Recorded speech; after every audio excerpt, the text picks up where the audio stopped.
about looking after the well-being of the pastors. Kasi marami po tayong mga mission, different mission. Ang mission po nila, evangelism sa church na po, pero wala pong nagtumitingin po sa ating mga frontliners kay Lord. So yun po, nag-start po to 2011 at pinalakas pa po ito nung aming scripture po. Makikita niyo po yan sa t-shirt namin, 1 Samuel 17:17 po. Kung meron po kayong time sa bahay niyo, basahin niyo po ito. Ito po si Jesse, ang father po ni David. Inutusan niya si David na, can you go to the, sa field, check mo yung mga brothers mo, and pagpunta mo doon, bring a sack of grain, bring 10 loaves of bread, and doon sa commander, give them cheese. So yun po yung aming ginagawa. Since 2011 po, nag-start po kami sa Iloilo pastor po. Hindi pa po siya JIL. Then, during that time po, nung nag-start kami sa JIL pastor, hindi po, sa isang pastor na to, nagkaroon lang po ng confirmation na ito po yung mission na binibigay ni Lord kasi during that time, yung pastor po is mag-give up na po. Then after that po, sunod-sunod na po yung pagbibigay. Of course, hindi po namin ito ginagawa on our own, so may leading po palagi. So yun po yung aming palaging pray kay Lord kung saan niyo po kami nilid. Nilid niya po kami sa JIL pastors ng Iloilo. Sina Pastor Stanley po andun, sina Pastor Rino po. So 2 years ago, last year, nagkaroon po kami ng medical mission, pinamedical po namin yung mga pastors. Then nalaman po natin na medyo meron na po tayo mga pastor na matataas na po yung mga cholesterol. Hindi po nila alam. So yun po yung aming na i-look after na po. At least kung alam niyo po kung anong kalalagayan ng ating health, mariremedyohan po natin. So napakaganda po na yung may proactive po tayo about sa health po natin. And makikita niyo po ito si Camel. Yan po ang aming logo. Kasi kami po ay mga camel lamang. Kung saan po kami utusan ni Lord, doon po kami, magdadala po kami ng sack of grain, 10 loaves of bread, and kung ano po. Hindi po kami under ng isang malaking organization o isang church. Sama-sama po kami, isa po yung mithiin namin kung saan po kami dalhin ni Lord at magdala po ng grain. And ngayon po, binigay po sa amin. Last year po, nag-start po kami sa Baptist Church po. Nagkaroon din po yung mga pastors ng medical. Napacheck po natin. Actually, we went to your church, Pastor Romy, kaya lang kasi during the day. So, syempre, sarado. At least nakita po na namin po yung church na dito sa Masbate. Then, binigay po na ni Pastor Rina yung details niyo po, kaya po na-meet po namin kayo. So, we also have here Pastor Joy from Buntolan, Venezuela po sa, ano po ang pangalan ng church? Christ Faith Fellowship po. Christ Faith Fellowship. Nakasama rin po sila nung aming medical mission. Last year po ba yun? Sa Pastora? 2 years na yan. 2 years ago? Last year lang po kami andito, Pastor. Last year po tayo ng medical mission. This is our third year. Medical mission tayo doon sa Venezuela. Yung first year. Doon sa Mactan. So 2 years. Third year. Sige po. Alam ko po gutom na po kayo. So, ito po yung aking asawa. Amen. Mahabang galing yung lahat. Alam mo po, we're proud to say na we're not pastors. Pero we love pastors po. Alam mo po kami ni Sister Russell, yung aming love story. True pastors. Ano po kami, nasa Manila kami. And tumira po kami sa isang pastor. Hindi pa po kami mag-asawa. So nakita po namin ang buhay ng mga pastor. And for some reason, God has put in our hearts to love pastors. And akala ko ba, program mo nga. Alam mo po, let's i-allow po natin ang spirit mag-move, kasi may program po si Sister Russell, pero it seems na inuna niya po ako dito. And yun po, nakita po namin sa aming pag-minister po sa mga pastors na nagpunta po kami sa Iloilo, may nakilala po kami doon ng pastor na blind. Tapos, binatest po siya and nalaman niya po na mataas yung kanyang diabetes. Ito po pastor na to si Pastor Benji, napaka-passionate niya po mag-preach at mag-look after sa kingdom of God. Ang problema niya po, he's losing his eyesight at hindi na po siya nakakabasa. So, ang nangyayari po, nung pagkatapos po niya ng blood, nakita po mataas yung kanyang mga vitals, nag-change po siya ng lifestyle. Pag-change po ng kanyang lifestyle, nag-improve po kanyang eyesight. Tapos nag-improve yung eyesight niya, I think now, perhan siya now in the future. Tapos ang kanyang heart po, sabi niya 33 years na sa ministry, but he never found a ministry that looks after them. Usually po ang ministry para sa community at para po sa maraming bagay, which is really good. But kami po, binigyan po kami ng heart ng Lord na aming po focus is yung ating mga frontliners. Kasi po, para po maka-minister po tayo ng tama, kailangan po very strong po tayo. Paano ka po makapagtulong po? Ikaw mismo hindi mo matulungan ng sarili mo. At marami po mga preventable instance po na nakita namin ni Sister Russell na may report kahit si Pastor Jerry nagsasabi sa amin na si Pastor ganito namatay, 52 years old. Si Pastor ganito namatay, 51 years old. And na-found out po namin na preventable po yung mga issues nila sa sarili. Hindi lang po sila. May namin po kami pastor, sabi niya, Brother Ken, yung aking last time po naka-meet ng isang doktor was when my wife gave birth. So malaki na yung mga anak niya. Ibig ko sabihin, wala pong proactive care sa kanilang life. So kami po ang sa Jesse Ministry, ayun po yung aming passion na kung i-allow po ninyo na magkaroon po ng proactive care yung mga pastors natin para continue tayo na maging stronger tayo sa pag-serve sa Lord. Hindi po tayo, sometimes, blessed po kami sa Australia na ang blood test po doon is normal. Ibig sabihin, yearly, ginagawa po sa amin yon. Pero alam po namin ang sitwasyon sa Pilipinas and we have that blessing and we pass on to that blessing na yung ating po mga frontliners is maging healthy both inwardly and outwardly. Sometimes po, alam mo po, kailangan talaga yung ma-check tayo eh. Ma-check yung community, ma-check tayo as pastors. Kung kung healthy tayo, well and good.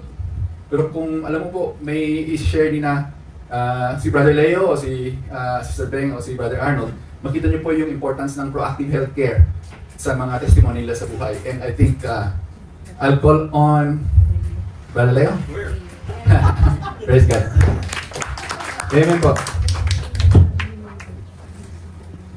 Napakalaga po ng proactive healthcare sa buhay natin mga pastor. And yung we're gonna bless you with the opportunity. Praise God! Okay. Kamusta po kayo? Ako si Leo. At I'm honored that I'm speaking on behalf as a testimony na prevention is always good because I'm a living example. One time, because I like hunting, makita ko ng bundok. Pagdating doon sa tuktok, halos parang lalabas na yung puso ko sa dibdib ko. Ang lakas ng heartbeat ko. Sabi ko, ganun. Tapos, immediately, pupunta na kagad ako sa doktor. Sabi ko, and hindi naman ako in panic. Gusto ko lang malaman what's happening. So sabi niya, sige, ECG kita, ganun, ECG. And true enough, in the ECG, meron nakitang glitch, something. Sabi niya may parang, hindi naman panicky ka na, it's just a minor glitch. But, sabi niya, magpatingin ka sa cardiologist para mas thorough ang. So, true enough, nung nagpatingin ako sa cardiologist, meron tinatawag na stress test, yung lalakad ka sa treader na gano'n, tapos pataas na pataas yung parang tumakit ka sa bundok. And then there, I was catching my breath, and then lumabas yung ECG. And true enough, I had high blood pressure. Sabi niya, sige, ano ka na, MRI, angiogram MRI. So true enough, yun, nakita dun sa there's 70% block na yung yung artery ko, yung main. But 70% is still livable. Sabi niya, may 5 years ka pa. Sabihin, your heart's still functioning properly, But sabi niya, since you're bata ka pa, bypass na kita, sabi niya. So, I did. And I'm as good as new, And then, other than that, like Father Ken says, yearly, if you have the chance, magpa-blood test kayo so that you will know kung anong cholesterol, kung anong yung prostate, yung mga, all those things that they find. So, sickness is preventable. Do something about it.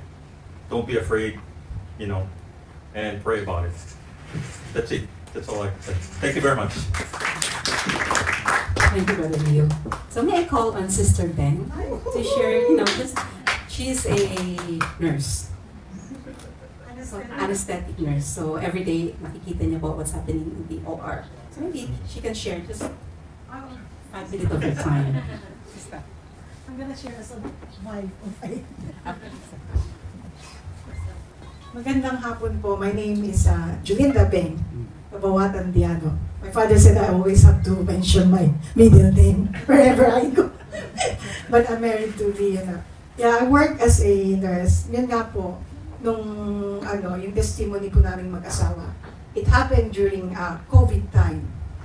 So, I'm very blessed dahil the Lord has put us in a place na kasi ang pattern po ng buhay natin, ahead of time, alam na ni Lord kung anong mangyayari. And they put us in a place na pag ganun pong nakikita sa isang tao, like through blood tests only, nakita kung gaano kahalaga mag-prevent ng sickness. Eh kung hindi po yun naagapan, yun po yung tinatawag na widowmaker. Nakala nyo, ang lakas-lakas ng tao, bigla na lang matutumba because it's undiagnosed. Kaya, hindi ko, sa ano po ng Panginoon, na-prevent po yung mangyayaring ganun. Kaya napakahalaga po. As a nurse po also, like, ang sinasabi, paano po tayo makakapagbigay ng tamang care kung ang sarili natin, hindi natin pinapahalagaan. Kailangan pong maging malusog po tayo sa ating pamilya, sa ating congregation. Kasi nga po, di ba, every time, we have to be strong for our congregation. Because how can we impart our knowledge, skills, and attitude when we ourselves, our health is we're sick. So the best thing to do is still prayer. Like, just remember Jehovah is our healer. Jehovah Rapha, they said. And also, ask the Holy Spirit for wisdom and knowledge. Like, He will teach and guide us. I myself, kung sometimes, ang pinakamahirap pong magkaroon ng sakit ang mga nurse. Dahil lang kaya you self-medicate. But with the help of the Holy Spirit, I know when it's time to go to a doctor or a nurse or seek professional advice. Kasi po, andiyan dyan ng Panginoon, ginawa po ng Panginoon ng mga doktor para tulungan po tayo. Katulad po ng teacher, katulad po ng mga pastor, katulad po natin lahat. We always get wisdom from other people because the Lord has made us to the image and His likeness. Kaya everyone has a wisdom. Thank you, that's all I can say. Thank you, Sister Beng. That's sweet and short. Ganun po kami sa Australia pag nag-share. May I call on Brother Arnold to share 10 minutes of your time. 10 minutes. Pasensya na po, hindi po ako taga-Australia. So, kamusta na po lahat? Napakabuti po ng Panginoon po sa buhay ng bawat isa. So, maraming salamat po, Ate Asel, Nanay Ken, sa Jesse Ministry. Kaya po kami na andito dahil sumunod po kami sa panawagan ng Panginoon, kami po mag-asawa. Salamat po, Brother Leo and Sister Beth, sa inyo pong talagang very inspiring testimonies and for giving us some tips on the importance of early detection at mga dapat po natin gawin. So, nandito po ako, hindi po ako pastor, kaya sabi po ni Ken, no, hindi rin po ako preacher. Nandito ako, I'm here as your fellow believer. I'm here as your brother in Christ. At ang gusto ko lang po i-share sa inyo, yung aking pong thoughts as a health and wellness advocate who focuses on the foundation of my relationship with God as a guide for healthy lifestyle. So, binigyan na po ako unfortunately, binigyan na po ako ng 10 minutes and 2 hours ni Ate Asel. Sabihin lang po. So, 2 oras na studies po yan. So, but gusto ko lang po talaga, gusto lang po namin on behalf of Jesse Ministry who really cares deeply sa inyo pong mga pastor, sa mga leaders po ng church, no? And on behalf of its founder, si Manika and Manay Asel, together with our beloved mother-in-law, my beloved mother-in-law, si Dr. Alice Posada, who is the founder of Unawa Posada Medical Mission. Yan po yung pinagsimulan po namin. This is our 3rd year in doing this. Alongside with our ministry partners, the Masbate Baptist Church family, headed by Pastor William Sahagon and Pastora Annabel Sahagon, Pastor Joy with your church pastor, CFF, and of course the JLL community in Australia, our church family. So we also want to get your body into better health. Because alam po natin, ito po yung problema, hindi naman problema, kundi siguro napapabayaan ng mga pastor ngayon. Ako, to be honest po, I will make a confession. Doon sa former church ko po dito sa Manila, never ko po narinig ang pastor namin mag-preach about the importance of physical health. Ewan ko po sa inyo kung ilang beses na kayo nakapag-preach sa church ninyo about physical body. Naririnig ko lang po palagi sa pastor namin, the importance about our spirit. Okay naman po yan, talaga yun naman dapat. The importance of our relationship with God, the importance of giving our finances to God, right? But never po pong narinig yung pastor ko dati na mag-preach about the importance of physical health. That's why in church po namin before, wala pong proper theology about physical health. Dalawa po sa malapit na pastor na kakilala ko po, na nag-serve din po sa amin sa prison ministry. 38 years old, namatay po ng diabetes. Complication of diabetes. Isa pong pastor na nag-mentor po sa akin, umuwi na rin po kay Lord. 42 years old, heart attack. Bakit po ang tanong ko kay Lord? Bakit Lord? Hindi naman yan pinangako mo sa amin. So, sweetheart, pakiyan naman ng 10 minutes baka But anyway, I just pray that the Holy Spirit will speak to you. Dito po sa outline na ginawa ko po. Although hindi ko po siya ma-expound, but self-explanatory naman po yung outline na yan. Bahala na po si Holy Spirit ang magbigay sa inyo ng clarity as you think through the importance of our health. So, ang title po ng short message na to is Healthy Pastor, Healthy Church. Amen. Amen? So, napaka-importante po nito. So, ngayon, try po natin sagutin yung one of the most controversial questions, which is, does God cares about our health? Or does my physical health matter to God? Importante ba sa Diyos ito? Right? And alongside with it, titingnan natin yung 7 spiritual reasons that I personally believe, that God truly cares for our physical health. At titingnan na rin natin po dyan yung sinasabing God's prescription from the Word of God. Right? So reminder lang po yan sa ating mga pastor. I know na alam niyo na po ito. I cannot hindi ko po kayo pwedeng pilitin na alagaan niyo po yung kalusugan niyo. Because I know all of us knows how to take care of their body. No? So kailangan mo matulog na mahaba, kailangan mo umiwas ng mga junk food, eat more vegetable, kailangan mo mag-exercise, you got to move it. Okay. So, pero napapabayaan po natin. So, titingnan po natin is the motivation. The why. Bakit ang mga pastor ay hindi nagpapatingin sa doktor? Right? Bakit po ang mga pastor, ang mga church leader, hindi po nag-exercise, hindi po nag-stick sa healthy diet? Bakit po? Right? Bakit po hindi po tayo nagpapa-check up regularly? Bakit? Because I do believe, pag nasagot po natin yung motivation, kung ano po yung motivation natin behind it? The why? Why? Bakit? I believe God will show you how. Right? Amen. So ngayon, bago po ako magsimula, napansin ko po iba sa inyo ay pumipikit-pikit na bumubuka ang bibig ko alam kung nagpe-pray sila o nagpe-pray in tongues. So, alam ko pag ganitong oras ako po talagang itong aking nap time din So, tayo lang po tayo, para tayo po ay let's get it, move it. Alright?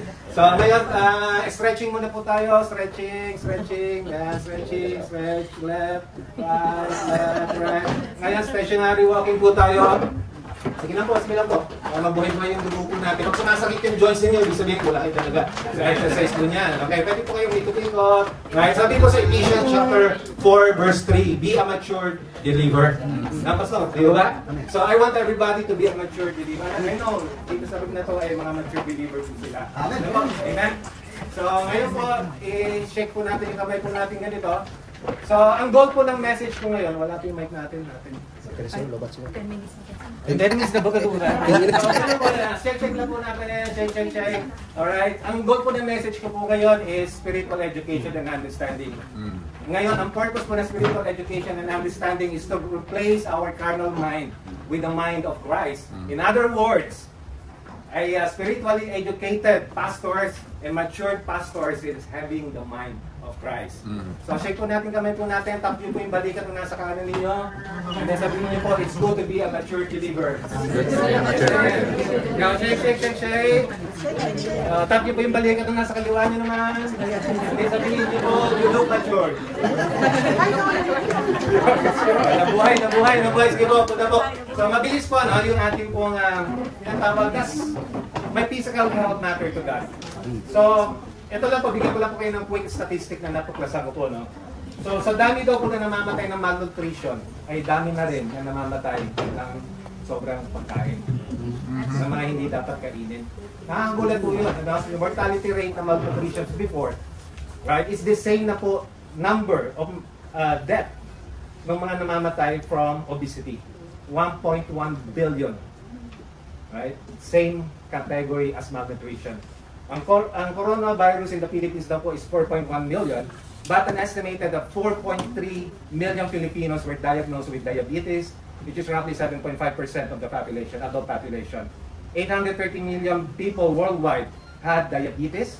This number is projected to increase to 1.3 billion by 2020. Right? But 50 million people a year will die from chronic diseases, including cardiovascular disease, diabetes, and other weight-related diseases. Mas mataas na po raw yung namamatay sa diabetes and cardiac heart issues than sa mga infectious disease like malaria, typhoid fever, etc. etc. Bakit po? No? At ano natin ay bakit? So, alam po natin ang mga dapat po natin gawin. So, quickly lang po, number 1. So, these are the 7 spiritual reasons why God cares about my physical body. It's based on 1 Corinthians chapter 6, verse 12 to 20. So, because of time constraint, so basahin nila po natin during our personal devotion. But number 1, you can write down on your outline, God expects me to manage and take care of my body. Now, you say I'm allowed to do anything, but everything is good for you. And even though I'm allowed to do anything, I must not become a slave of anything. What does it mean? God owns our body. We didn't own our body. Kumbaga, ano lang po tayo, manager. Pinagkatiwalaan lang po tayo. Same thing na pinipraise ninyo about our money. It's all from God. Right? The same as our body. No? He owns it. He loans it to us. So, manager lang po tayo. Now, ano po yung Bible word for manager? Steward. Right? And the English word, Old English word is stewardship, which is management. We are just a manager of our body. And number 2, my body is God's property. Huwag po natin kakalimutan yan. Hindi po sa atin ito. Kaya kailangan po natin pangalagaan. 3 minutes na lang daw po. Number 3, God is going to resurrect my body after I die. Right? And yan po yung verse, 1 Corinthians chapter 6:14. Number 4, my body is connected to the body of Christ. Right? And number 5, the Holy Spirit lives in my body. Na alam natin we are the temple of the Holy Spirit. So yung physical church ninyo, pag may nakita kayong binabandalize, yung physical church ninyo. Right, Pastor Joy, yung church mo nasa Usod ba? Buena Suerte. Buena Suerte. So, I mean, let's say, nasa labas ka, pagdating mo, andyan yung gang, binabandalize, ginagrafite, binasag yung salamin. Anong gagawin mo, Pastor? Pagagalitan mo. Hindi nila dapat ginagawa yan sa templo ng Diyos. Right? Tatawag ka ng pulis para ipahuli sila. But did you know that pag hindi po tayo nagpapacheck sa doktor, hindi tayo kumakain ng mga dapat natin kainin, binabandalize natin yung templo ng Panginoon. Aray ko po. But I believe, it's no secret that I'm into good health po. It's no secret that pinapakalagaan ko po yung physical kong katawan. Sa aking po mga pamilya, sa mga close friends ko po, because when I was 38 years old, I was diagnosed with mitral valve prolapse. It's a congenital heart condition. And then, 2018, I was diagnosed with hyperthyroidism. It's an autoimmune disease and atrial fibrillation. Yung relo ko po, siguro twice a day, ginawardingan ako na meron akong irregular heartbeat or atrial fibrillations. Right? But because of the grace of God, because of the medications na I believe na ginawa ng Panginoon sa mga tao, sa mga scientists, sa mga doctors. No? So, i-take advantage po natin to because God also created science. God also created medicine. Di ba? Drugs, right? Not illicit drugs. But anyway, so yun lang po yung aking short testimony. Then number 6, Jesus bought my body on the cross. Amen? And number 7, one day I will give an account to God. No, na alam po natin. But for the time being, buhay pa po tayo, nandito po tayo. So let's continue to meditate on these 7 spiritual reasons why God cares about our physical health. Number 1, God created your body. Number 2, Jesus died for your body. So God's Spirit lives in your body is connected to the body of Christ, your body is going to be resurrected in version 2.20 someday. Ngayon yung katawan ninyo is version 1.0, right? So you are expected to take care of your body because one day you will give an account before God, right? So quickly, yan po yung taking care of my body is a spiritual discipline. God's prescription, and yan po yung mga verses nilalagay po natin na napaka-importante. Siguro dito na lang po, pansinin po natin na ang tao daw po, siguro sa inyo po sinasabi ninyo 70 years old and 80 years old is enough na because yun yung sinabi sa Psalms, di po ba? Ni Moses. But, alam niyo po ba, ang sinabi ng Diyos sa Genesis is 120 ang lifespan ng taong pinalaga niya. Right? Sa Genesis, Deuteronomy chapter 34 verses 1, 5, and 7. Sabi ni Moses, Genesis chapter 6 verse 3, right? Na 120 ang kilalagang edad ng tao. I don't know about you, but for me, ang pinag-pray ko po sa Lord na ma-reach ko yun. na malakas pa rin, nakatulad ni Moses na umakyat pa ng bundok. 120 years old sa Mount Nebo. No, kung i-research niyo po ang Mount Nebo sa physically fit person, you can reach the top around 3 hours, 2 hours to 3 hours. Kasi Moses, 120, umakit sa Mount Nebo. Anong sabi po ng Bible? Yet his eyesight was clear and he was as strong as ever. Kayo, Pastor, able po ba kayo pag pinaglakad kayo dyan sa pinakamataas ng bundok dito para mag-share ng gospel? Kaya po ba natin? Are you able to do that? Amen? So, and then, siguro yung 5 things you need to do that will help you healthier. Number 1, fill in the blank, trusting God is good for your health. So, importante po, hindi lang po importante what eats you, but what it eats you. Katulad ng mga resentment, katulad ng mga bitterness, grudges, iyan po yung kumakain sa atin, iyan po yung nagpapahina sa atin din. Ano po? And then, maganda preaching po yan, Pastor. So, number 2, fill in the blanks. Very quickly, number 2, seeking medical help is good for your health. Kahit hindi po kasalanan. Kasi ibang religion, sabi nila kasalanan daw po yan. Kasi nabasa po nila sa 2 Chronicles, chapter 16, verse 12, si King Asa, na umasa lang sa doktor, na hindi umasa muna sa Panginoon. Wala naman po magpa-check up, pero unahin po natin ang Panginoon. Right? Amen po ba? And then si Luke, yung isa pong companion ni Jesus Christ, si Luke is a doctor, right? Yeah. And even si Paul, si St. Paul, hindi man siya medical professional, but he is gifted to advise about sa kalusugan po, na in-advise niya si Tumito, minum ka naman ng counting wine, kasi it's good for your health, right? And then, even Jesus Christ himself, he didn't condemn going to the doctor is a sin. No. And sabi niya, sino may kailangan ng doktor? Yung may sakit. Right? So, number 3 is eating vegetable and fruits are good for my health. Andiyan po yung mga related verses po natin. So, dito po sa Masbate, alam kong maraming organic na prutas, kaya take advantage po natin. And number 4, having fun. Ako yung alam po natin is good for my health. And number 5, physical exercise. So, kailangan iwagay po natin. Kaya 10 minutes, 15 minutes can do a lot better in your health. So, are you ready to have fun? Amen. Amen. Maraming salamat po. Glory to God. Ko po siya, naalala ko lang po yung father niya nung kinuha po ni Lord. Very strong po yung father niya pala. Yung father mo namatay, 83 years old. Pero very 84. Namatay siya po, kumakain pa po ng dinner, then tumawag sila from Australia kasi andito po sa Philippines. Then pinag-pray po nila. Then ano po yung scripture na binabasa niyo? Psalm 91. Psalm 91. Then after that, peacefully natulog na pinuha ni Lord. Pero napakalakas po nung father niya. Praise the Lord. So ngayon po, tatawagin ko po si Mami, True Blood Masbateño. Just to encourage po. Mami ko po ay 78 years old na po. Nag-work pa po yan sa kanyang business na childcare. At kaskasero po yung Mami ka na. 5 minutes. Just an encouragement po sa ating mga pastor na gusto na po mag-retire. Wala pong retirement sa ating ginagawa kayo. Amen. Amen. You can speak Masbateño. Baayong adlaw sa iyo tanan. I'm very happy to be here with you. And nagpapasalamat ako sa Panginoon sa mga opportunity na ibinigay niya. Plus, itong mga anak ko, si Axel, si Jean, si Arnold, si Ken, who are really, serving the Lord. At saka, sila rin ang nag-inspire sa akin when 3 years ago, umalis na si Mr. Ko, kinuha na siya ni Lord, nag-isip ako na, sabi ko, kasi noon, lagi kami nag-a-upload, nag-overseas, naglalabas. At ngayon, Lord, iba na ang gusto ko, parang in-impress sa akin ni Lord na this time, it's different. Kailangan, you have to give back dito sa lugar mo, So ito, I'm just trying to follow my heart. Kaya sabi ko sa kanila, sige, gusto ko magkaroon ng medical mission sa Masbate. And this is now our third year. Kaya nagpapasalamat ako dahil inalaw ni Lord. I've been praying for this na matuloy.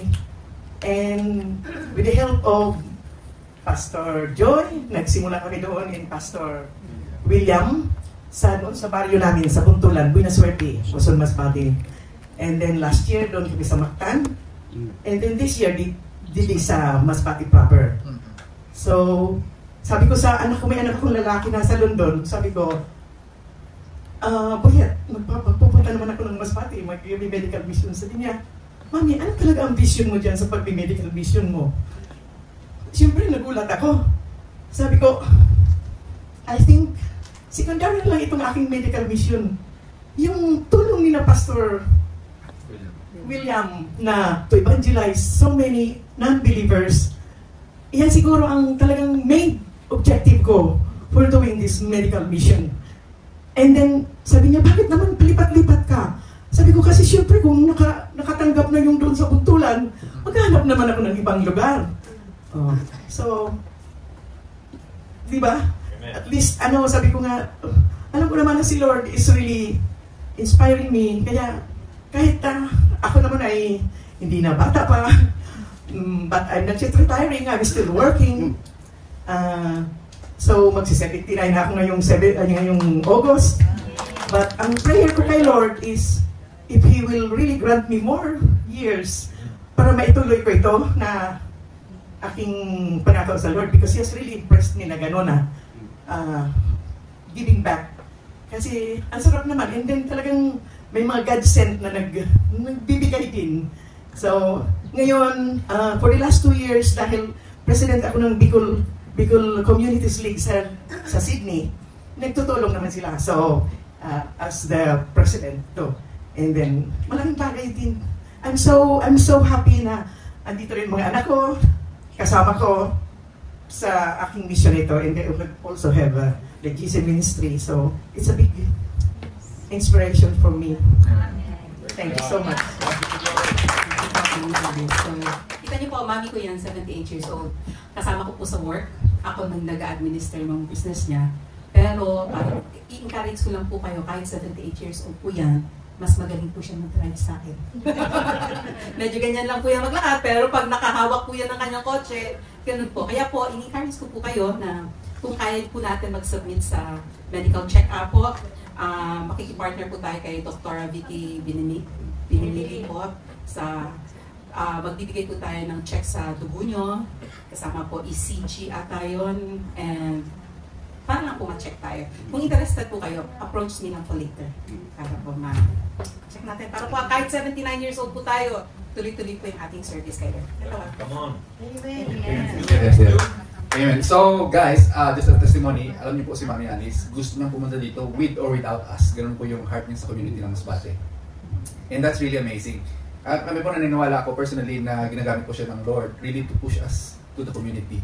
So kami po ni Sister Russell, we would just like to thank you, our pastors.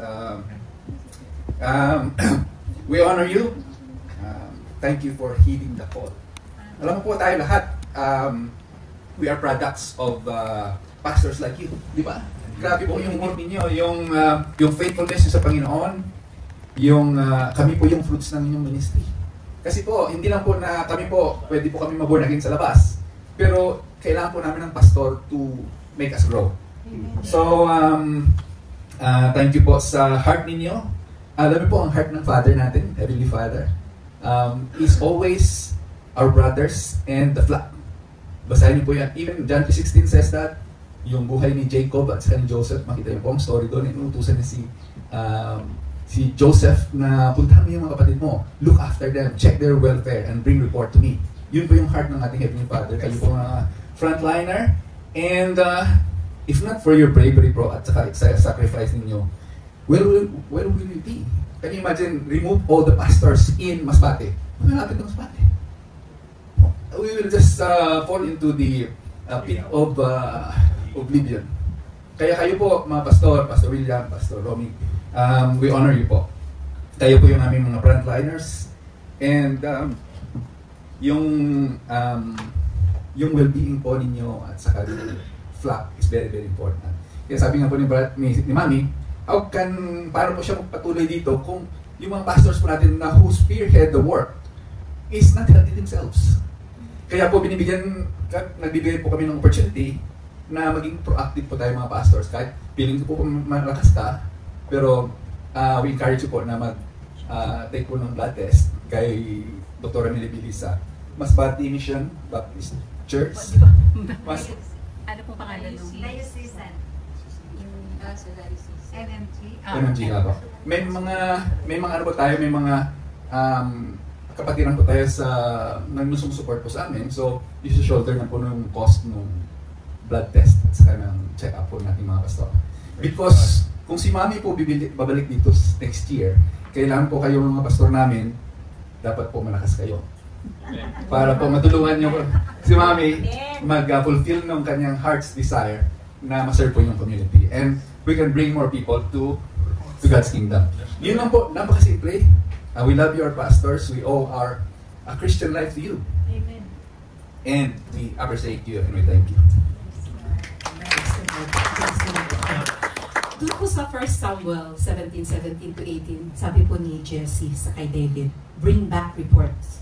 So kami po, andito po kami, at kinakailangan po namin ng reports from you. Kamusta na po kayo? Kamusta po ang ministry natin? Siguro po, tatawagin po natin si Pastor Romy and say something about JIL Masbate. Ano po tayo? Kamusta po tayo?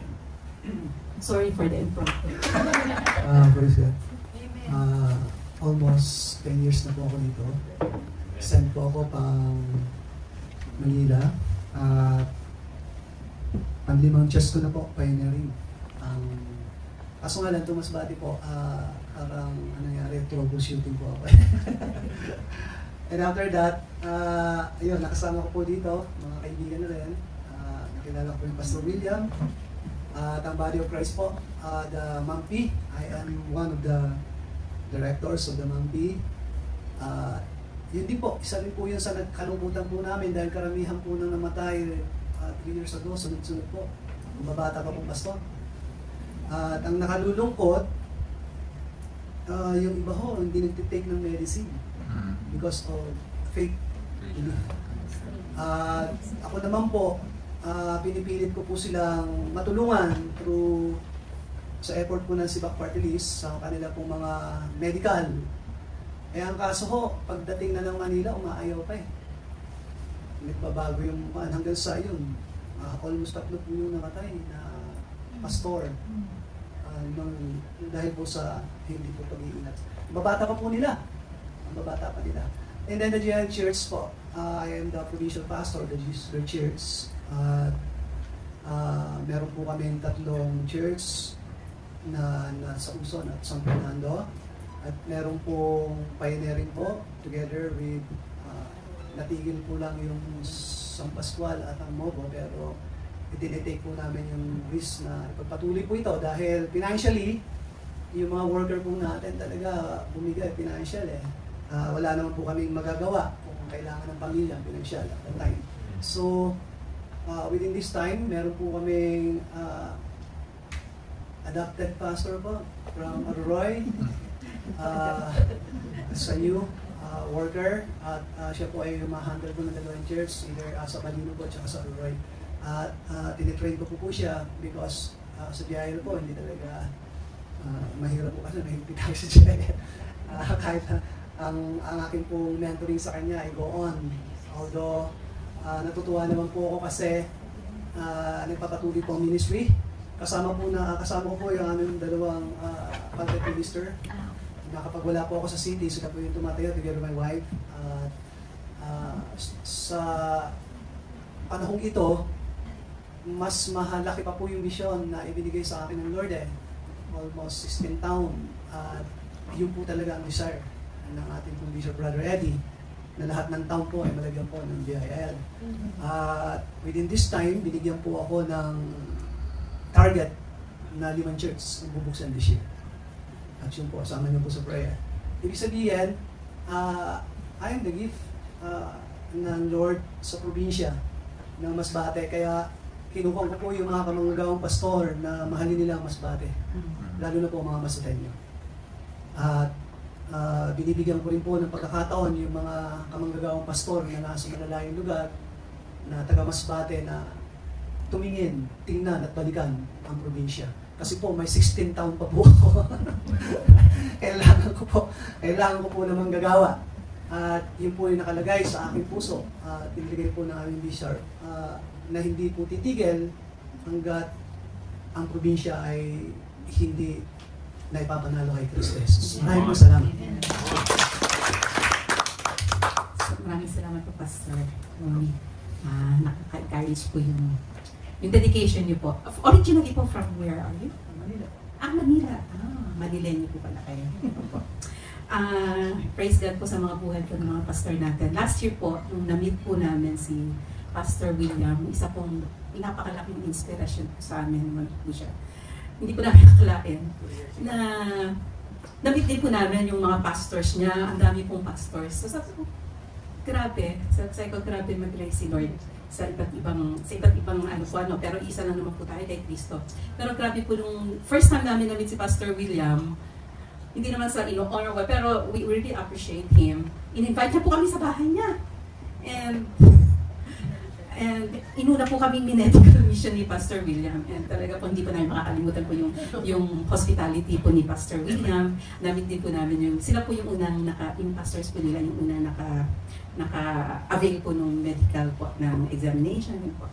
Praise God for their lives. At nakakatuwa po yung mga pastors din nila po, napaka-empowered po nila. Sabi nga po namin ni Brother Ken, kailangan pa ba talaga nito mga pastor? Parang pag nakita niyo po, ang tatanda na po, nagmumotor pa. Tinanong ko po, ilang taon na po kayo? 76 years old, 77? Saan po kayo galing doon sa malayo nagmumotor? Kaya po pa ba ng likod niyo? Kaya anyway, kaya nga po tayo may medical mission para po sa pagpatuloy po natin yung ating ginagawa na maipahayag po ang kaligtasan ng Panginoon. And kung okay lang po, tatawagan po natin si Pastor William. Encouragement po sa ating mga pastor.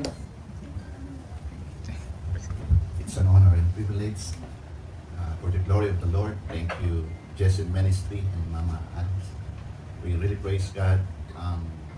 Ang puso niyo ay andito sa Masbate. Tunay na Masbateño kayo. And kung pwede, hindi na kayo mag-Tagalog at mag-English. Bisaya na po. Thank you for your heart. Ang buhay ninyo is representation ng love ni Lord for the Masbateño. And salamat sa ating mga kapwa pastors and sa mga pastora. Andito po tayo. And together, hand in hand, we worship the Lord our God. Salamat, Panginoon. And that's the only way how we honor the Lord. Correct. Ang pag-worship muna, ialay natin ang ating sarili. And thank you sa buhay ninyo na naibalance ang buhay ng bawat isa, not only in spiritual and physical aspect, even in emotional quotient. We are here, yung bonding of relationship, tayo ay nagkakaisa, reaching out the lost souls for the Masbateño. And let's pray hard as it is hard to pray, because we know that our God is a great God. Ang pinaka-importante sa atin is righteousness in the sight of God, every day and every moment. As a pastors and workers and fellow workers,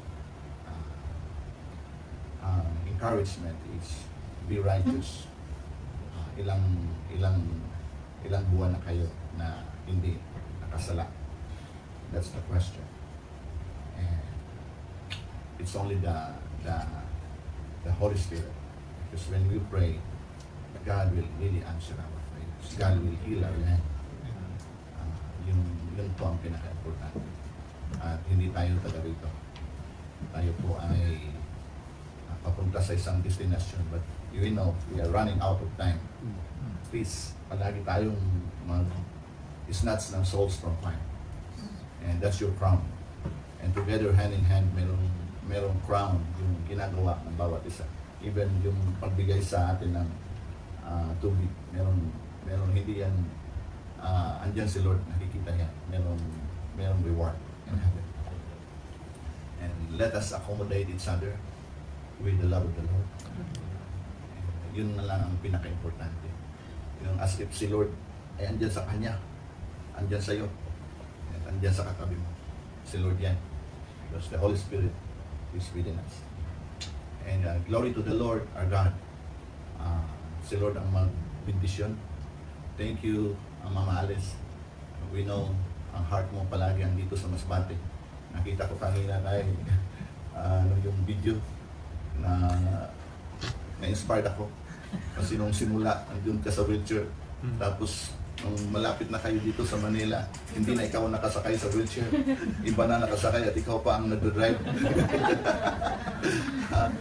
It is an honor and privilege na kung pwede palagi kayong pumunta dito para palagi si Nana Alice is yung bygone niya. Kasi for how many months and years already, grabe ang prayer din nila. And this is also our prayer because this is the fourth wave also ng Jesse Ministry to consider Masbate province. And it is in our hearts and prayer na kung pwede next year sa grace ng Lord, maraming kayong kasama na pumunta dito para ma-experience ng bawat isa doon kung ano ang ginagawa ni Lord dito at gagamitin kayo as an instrument declaring the glory of the Lord. Money is not the issue. It's all about your determination. It's all about your perseverance. Because we know we are running out of time. Every day dito sa Masbate, super. Kahapon ba? Parang may funeral service time. Isang araw o kahapon ba? Nakakalimutan ko na yung kahapon. Dito sa Masbate, palaging may necrological service. And honestly speaking, the way I assess also, ang pinaka-main reason palagi, yung merong blood sugar, diabetic, acute, yung mga cancer. We still, we really praise God. Kanina, mayroong mga question and answer dyan. Kung titingnan natin, napaka-priority ng bawat katawan. Our body is the temple of the Holy Spirit and let us be very careful how we eat. Amen. Napaka-importante yan. Kasi yung edad natin, in reality, God has given us the vigor, the strength. Kung ang edad ay 50, pero yung vigor is 80, let us be careful. Kasi merong ganyang situation. But merong akong kakilala na ang edad niya is 86. Ang vigor niya is 40. Hindi ko siya kaya. One of the bikers here in Masbate. Na bike kami starting here in Masbate City. Going to Malinta, Baleno, Aruroy, Mandaon, Milagros. Hindi ko siya nakayanan. But siya ay, kung titingnan natin, as a pastor, please strengthen your vigor. Pag naayos ang ating vigor and strength, God will give us the power and authority. Even our emotion, masayahan tayo. Even in decision making, moving forward, kahit napakarami ng problems sa ministry. Because ministry has so many problems. Ang pinaka-importante, yung patay na yung sarili mo, yung hindi ka na nakakaramdam, but still, God has given you the power and the strength to move forward, lalong-lalo na sa pag-join sa movement na Lord. You know, joining in the movement of God, miracles will happen. Kahit ano pa ang mga problema, God will make a way. Just do it. And He will honor your desire. There is need, wants, desire. Alin ba ang gusto mo dyan? Your need, your wants, or desire. Alin ang gusto mo? Yung need is kailangan mo. Pero ngayon, may nakikita ko dyan sa likodan, mayroong ng pagkain. That's our thank you sa pag-provide. But how about your wants and desire? Because we know that God will provide every needs according to His riches in Christ Jesus our Lord. But how about your wants? Your wants is yung kapritsyo mo, gusto mo. Yung desire is yung heart's desire mo is yung kagustuhan mo na hindi need. Gusto mo ba ng desire? You have the vision. You have the desire. But you know what? There is a verse in how to move na makuha natin yung desire. In Proverbs, delight yourselves in the Lord. Ano yun? What's the promise? He will give you the desires of your heart. The secret is be delighted in the Lord. That's holiness. Oh, ang daming problema sa ministry. Pag hindi tayo delighted kay Lord, bagsak, bad tar pagkagabi. But you know what? Pag andyan ka sa kay Lord na grabe ang holiness, you are in the position of good time. And then, makakalimutan mo mga nakalipas dahil meron pang pinapagawa si Lord ahead of time. God will give us the power, discernment, the authority on how to use the name of God in the name of Jesus Christ. Oh. Super. As an encouragement, we are not here yung itaas ang ating sarili. We are here serving the Lord as a servant. May mga panahon na makikita-kita tayo, parang ano lang, situational and occasional. But the promise of the Lord, we will have fellowship forever. Very good. And let us concentrate on our crowns. What is your crown? Joining in the movement of the Lord, there is a crown.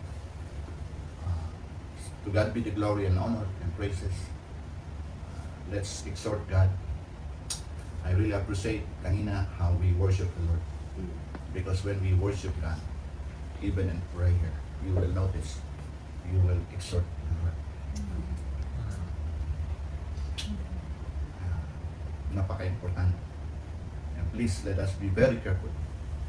Let us be very careful na walang contamination. Daming contamination. Even cellphone. Mapasok yung mga kung ano sa Facebook. Ilagay mo kaagad yung you are not interested. Pindutin mo kaagad. Not interested. Kanina umaga, hindi pa kayo dumating sa airport. Sorry to tell you. I spent my time 1 hour sending messages from the Lord, relayed messages from the Lord.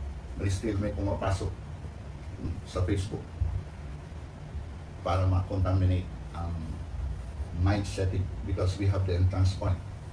Your entrance point in your spirit is your senses. Because we know that our spirit is a composition of our intellect, it's a composition of our emotion, and it's a composition of our will. And that's the reason why contamination will penetrate in our senses. And balance ang ating body. Kasi our body ay may spirit. Tama ba yun? And in my heart, right now, babalik na rin ko. Our spirit has body. Anong kaibahan nun? It's because your spirit mas mataas kaysa sa body mo. And we need to be careful na maging healthy ang body natin. Oh, sorry lang. Kailangan sa atin magbawas ng BMI. Kasi pag hindi magbawas ng BMI, number 1, delikado sa heart attack. Pag hindi magbawas sa BMI, delikado ang diabetic situation. Blood sugar. Delikado yung ating heart at delikado yung ating blood pressure. We really praise God sa purpose why you came here in Masbate. It's because you want to educate us. Gusto ninyo ng balance kasi importante yung body. Thank you, Brother Ken. As I said, lahat kayo dito, Mama Alice. mind you, we're praying for the sister of Mama Alice also. Honestly speaking, andun siya ngayon sa hospital. And of course, kung meron ng nararamdaman, nagde-deteriorate, medyo delikado. Oh. And salamat kay Lord na yung figure nyo. O tingnan mo yung katabi mo. Mga guwapo at saka guwapa. Merong joke, bao bidya, bidya kay nakilagan mo bidya na ako taga Ilongguya. Sa akon ba figura? So, meaning to say, it's not about your figure. It's all about your intimate relationship with the Holy Spirit. That when you pray directly using the name of Jesus Christ, because there's power in using His name, and as we implement and as we extinguish the word of the Lord, it's very powerful. God will use you mightily for His glory. Hindi ka ordinaryong tao. Tingnan mo yung katabi mo. Hindi yan ordinary tao. Amen. Kaya lang nagiging ordinary if you don't know how to use the weapon. Use your weapon. Use the power of the Lord in the name of Jesus Christ, and use the Word of God. Amen. Ang super siksik liglig na pagpapala. Amen. And thank you for giving me the time to hold this microphone. Parang nawala yung time element. Sorry. I think sana nakuha niyo yung heart namin na just to look after you guys. We encourage you to speak to Sister Asa later if you want the preventive blood test for free. And yun lang po ang aming message na gusto ko namin maging healthy po yung ating mga pastors. And I think we'll just end our meeting, and meron po tayong konting fellowship sa likod, and then we get to know each other, and praise God po. So, Brother Arnold, can you pray for our food, please? Let's stand on our feet and let's thank the Lord. Father God, we worship you, God, we adore you, God. Lord, thank you for this day that you have made, oh God, Lord, that ikaw lamang po, Panginoon, ang naitaas sa lahat ng aming pong ginawa, pinag-usapan, Panginoon, today, Lord. Now, Lord, we offer to you, Lord, our spirit, our soul, and our body, oh God, that you will make it blameless, oh God, Lord, at the time of your coming, oh God. And Lord, thank you for this food, Lord. Thank you, Lord God, every ingredients of that food that we're going to partake and enjoy, oh God, as we fellowship, oh God. And may the meditation of our hearts and the words of our mouth be pleasing to you and be glorified, O God, in Jesus' name. Amen and amen. If gusto niyo po mag-join dun sa blood test, ibigay lang po natin yung name natin kay Sister Russell. Tapos, ibibigay po namin kay Dr. Amili Binimili. Tapos, masasend po siya ng isang date. Tapos, pupunta lang po tayo dun sa hospital. Paid up na po lahat yun. Tapos, yun, makuha niyo yung result after ilang days. You know? God bless po.